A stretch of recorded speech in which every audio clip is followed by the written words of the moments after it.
Hello everyone and welcome to Wings IAS in collaboration with Shunya IAS. जैसे कि आप सब लोग जानते हैं कि हमारी सीरीज चल रही है 5 मिनट सीरीज, जिसमें हम 5 क्वेश्चन यूपीएससी के प्रीवियस पेपर से हटा के 5 कंसेप्ट को डिस्कस करते हैं 5 मिनट में। इससे पहले भी हमारी एनवायरनमेंट की सीरीज चल रही है, पॉलिटी की चल रही है, हिस्ट्री की चल रही है। चेक जरूर करिएगा हमारे चैनल को, वीडियोस में जाके आपको 5-5 लेक्चर्स हर किसी के मिल जाएंगे। इकोनॉमी का सेकंड लेक्चर है, पहले लेक्चर का लिंक डिस्क्रिप्शन में है। Let us start with the first question. Number 1, with reference to foreign-owned e-commerce firms operating in India, which of the following statements are correct? कह रहे हैं कि जो ई-कॉमर्स फर्म्स हैं, ये Amazon, ये फ्लिपकार्ट, ये स्नैपडील, लेकिन कौन सी वाली? Foreign owned. फ्लिपकार्ट तो इंडियन ओन्ड है, खैर अब फ्लिपकार्ट को भी वॉलमार्ट ने खरीद लिया तो वो भी फॉरेन ओन्ड मान सकते हैं।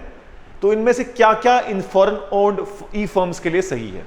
They can sell their own goods in addition to offering their platforms as marketplaces. Number 2, the degree to which they can own big sellers on their platform is limited. देखो, जो e-commerce platform है Amazon और फ्लिपकार्ट, दरअसल ये online market place है। Online market place है, जिस तरीके से आप दुकान पे जाते हैं अलग अलग चीजें खरीदने, इस तरीके से ऑनलाइन मार्केट है जिसमें बहुत सारी चीजें लिस्टेड हैं, आप चूज करते हैं, कार्ट में डालते हैं, ऑर्डर करते हैं। अब क्योंकि ये market place owned by Amazon या ओन्ड बाई फ्लिपकार्ट है, वो अपनी मर्जी से किसी पर्टिकुलर प्रोडक्ट को पुश दे सकते हैं। अगर वो चाहें तो अपने प्रोडक्ट को ज्यादा अच्छा बनाकर ज्यादा दिखाएं लोगों को तो ज्यादा बिकेंगे, उसी के जैसे दूसरे प्रोडक्ट्स को कम दिखाएं वो कम बिकेंगे। इस चीज को अवॉइड करने के लिए ये पहला जो ऑप्शन इनके पास अवेलेबल नहीं है, they can not sell their goods in addition to their, they can not sell their own goods in addition to offering the platform as market places. तो पहला गलत हो जाएगा। Second, the degree to which they can own big sellers on their platform is limited, बिल्कुल सही। और ये जरूरी भी था। क्या अगर फ्लिपकार्ट किसी बड़े ब्रांड को खुद ओन भी करता है और उसके साथ में मान लो लिवाइस और रैंगलर है, लिवाइस को फ्लिपकार्ट ओन कर रहा है और रैंगलर खुद आके अपना सामान बेच रहा है, तो लिवाइस को फ्लिपकार्ट या फिर Amazon ज्यादा पुश करेगा, वो ज्यादा बिकेगा। तो उस सेंस में द डिग्री किस हद तक वो किसी बड़े ब्रांड को ओन कर सकते हैं वो लिमिटेड है। तो दिस स्टेटमेंट इज करेक्ट। तो आंसर क्या हो जाएगा? 2 ओनली इज करेक्ट, क्योंकि हमें करेक्ट चूज करना था। जैसा कि आप देख रहे हैं यहां पे, we had to choose correct answer only. तो आंसर क्या आ जाएगा? 2 ओनली। आगे बढ़ते हैं। Which of the following activities constitute real sector in the economy? दोस्तों, रियल और नॉमिनल ये वर्ड आपने बार बार सुना है। Real growth, nominal growth, real effective exchange rate, nominal effective exchange rate, ये वर्ड इकोनॉमी में बड़ा यूज होता है। तो यहां पर जो real, which of the following activities constitute real sector की बात होती है। रियल सेक्टर वो होता है जो प्रोडक्शन पे फोकस करता है। Real sector focuses on production and nominal sector ये फोकस करता है कि फाइनेंसेस कहां से आएंगे उसके। तो ये डिफरेंस है at the very basic of it. तो पूछ रहा है इनमें से रियल सेक्टर कौन कौन सा है? फार्मर्स हार्वेस्टिंग देयर क्रॉप्स, तो यहां प्रोडक्शन हो रही है, फाइनली प्रोडक्ट तैयार होकर अब बस उसको हार्वेस्ट किया जा रहा है, तो ये रियल है।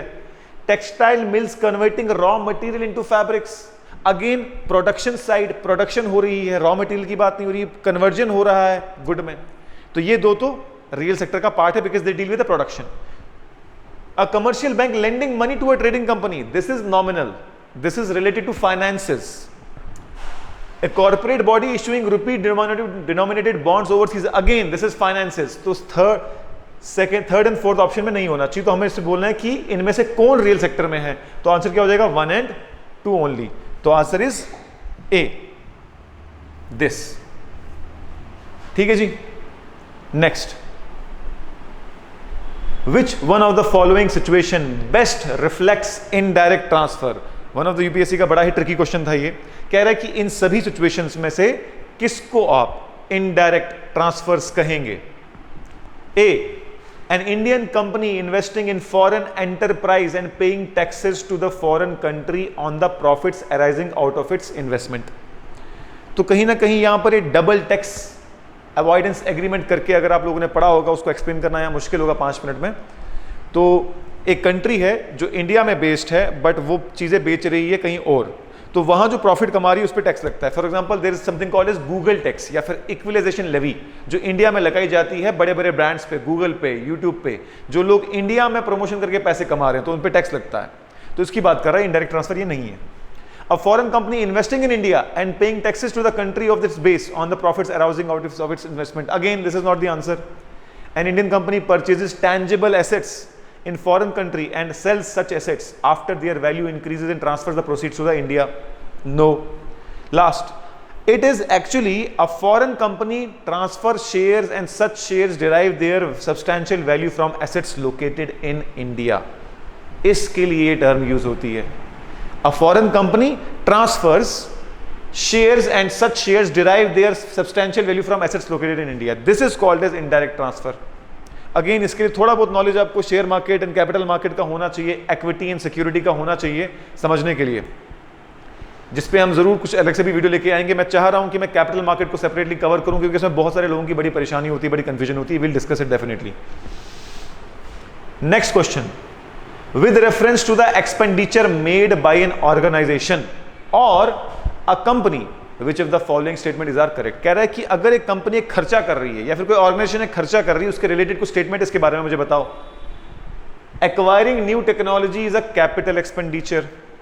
देखो अब कैपिटल एक्सपेंडिचर, रेवेन्यू एक्सपेंडिचर, ये दो किस्म के एक्सपेंडिचर होते हैं, चाहे गवर्नमेंट के लिए चाहे किसी कंपनी के लिए। कैपिटल एक्सपेंडिचर वो एक्सपेंडिचर है जो किसी एसेट क्रिएट करने के लिए किया गया हो या फिर लाइबिलिटी को कम करने के लिए किया गया हो। सिमिलरली कैपिटल रिसीट वो रिसीट है जो या तो लाइबिलिटी बढ़ाए या तो एसेट की वैल्यू को कम करे। तो कैपिटल एक्सपेंडिचर अगर कोई एसेट क्रिएट हो रहा है तो कैपिटल एक्सपेंडिचर माना जाता है। तो acquiring new technology is a capital expenditure. Why? Because its creates an asset. आपके पास टेक्नोलॉजी आ गई, now this is an asset for you. तो one is correct. Debt financing is considered capital expenditure while equity financing is considered as revenue expenditure। debt financing का मतलब होता है उधार लेके, उधार लेना या फिर उधार देना। debt होता है उधार। तो क्या ये कैपिटल एक्सपेंडिचर है? अगर आप उधार लेके खर्चा कर रहे हो तो वो कैपिटल एक्सपेंडिचर हो जाएगा। और इक्विटी भी दे रहे हो, इक्विटी का मतलब होता है अपना शेयर देना किसी को, वो भी कैपिटल एक्सपेंडिचर माना जाता है। तो फर्स्ट स्टेटमेंट तो ठीक था, सेकंड स्टेटमेंट का आधा ठीक है आधा गलत है, क्योंकि डेट फाइनेंसिंग कैपिटल एक्सपेंडिचर है, बल्कि इक्विटी फाइनेंसिंग भी कैपिटल एक्सपेंडिचर है, लेकिन उसको क्या बोल रहे हैं ये? Revenue expenditure. तो आंसर क्या हो जाएगा? वन ओनली, यानी ए। ठीक है, आगे बढ़े। Next question, with reference to the Indian economy consider the following statements. A share of household financial savings goes towards government borrowings. कह रहा है कि हाउस होल्ड सेविंग जिसमें पेंशन फंड, जिसमें म्यूचुअल फंड, जिसमें प्रोविडेंट फंड वगैरह वगैरह ये सब इंक्लूडेड होता है, इसका कुछ शेयर गवर्नमेंट के पास भी जाता है। बिल्कुल जाता है। प्रोविडेंट फंड जो जा रहा है वो गवर्नमेंट की तरफ जा रहा है, गवर्नमेंट उसको यूज करती है। तो that is correct. A share of household saving, house hold saving में प्रोविडेंट फंड है, प्रोविडेंट गवर्नमेंट को जाता है, पेंशन फंड वगैरह होता है वो गवर्नमेंट की तरफ जाता है। तो दैट इज करेक्ट। एक शेयर हाउस होल्ड सेविंग का गवर्नमेंट को मिलता है। Dated securities issued at market related rates in auctions form a large component of internal debt। Dated securities होती हैं जिनका मैच्योरिटी पीरियड 5 से 30 साल तक हो। अगेन कैपिटल मार्केट का कंसेप्ट है। कैपिटल मार्केट अगर आपने नहीं पढ़ा तो थोड़ा समझ में नहीं आएगा। I will cover this separately, make a video on it. तो डेटेड सिक्योरिटी जो होती हैं that is something, a debt instrument बोलते हैं इसको, जिससे आप मार्केट से पैसा रेज करते हो। तो ये ट्रू है कि डेटेड सिक्योरिटी हमारे इंटरनल डेट का, जो हम डेटेड सिक्योरिटीज बेचते हैं वो एक डेट का बहुत बड़ा पार्ट बनता है। सेंट्रल गवर्नमेंट भी बेचती है, स्टेट गवर्नमेंट भी बेचती है। That becomes a huge part of our internal debt. अब इसमें कंसेप्ट आता है इंटरनल डेट का या फिर पब्लिक डेट का, एक्सटर्नल डेट का, पब्लिक फाइनेंसेस का, फिस्कल मैनेजमेंट का, फिस्कल डेफिसिट का। इसके लिए आपको एक और कंसेप्ट जो है फिस्कल पॉलिसी पता होनी चाहिए। So answer is both 1 and 2, both are correct. तो दोस्तों ये थे हमारे आज के 5 क्वेश्चन। जाने से पहले आई विल टेल यू हमारा जीएस फाउंडेशन लॉन्च हो चुका है, कोर्स ऑनलाइन भी ऑफलाइन भी, इन कोलैबोरेशन विद शून्य। दिल्ली की फैकल्टी पढ़ा रही है, दिल्ली जाने की जरूरत नहीं। अब दिल्ली जाना हुआ आसान, क्योंकि अब जम्मू में रहते हुए क्वालिटी दिल्ली की मिलेगी।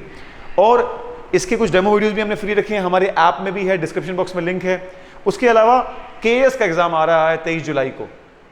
दिखावे पे मत जाओ, अपनी अकल लड़ाओ, सीधी बात है। कुछ लोग बोल रहे हैं कि एग्ज़ाम डिले होगा, जो सीरियस कैंडिडेट होंगे वो इस जोल में नहीं फंसेंगे।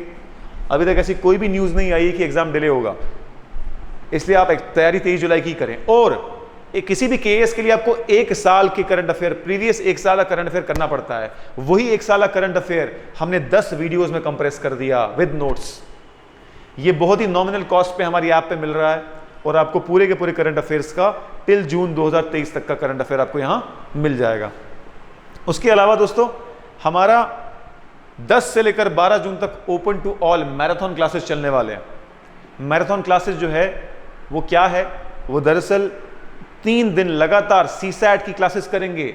Mister Sugam Bansal from IIT Delhi and mister Tejaswa Pratap Singh from IIT Bombay, they will teach you how to qualify CSAT. CSAT qualify करना बहुत मुश्किल हो गया। अब केएएस में पिछली बार इतना सीसैट लोगों का फेल हुआ कि कट ऑफ 40 पहुंच गया, नीचे चला गया, because many people who scored good in GS could not qualify CSAT. उसके साथ ही साथ दोस्तों master the art of answer writing का भी एक सेशन होगा कि अच्छे आंसर कैसे लिखे जा सकते हैं, how to score more marks in mains. So don't miss that. Description box में लिंक है, उस पर क्लिक करें, रजिस्टर करें इसके लिए और आप 10 से 12 जून जम्मू में गांधीनगर में पहुंच जाइए। ओपन टू ऑल है, लिमिटेड सर्विस, लिमिटेड सीट्स हैं, तो first come first serve basis पे मिलेगा। So will be back with such more interesting videos. जाने से पहले don't forget to subscribe. Thank you so much.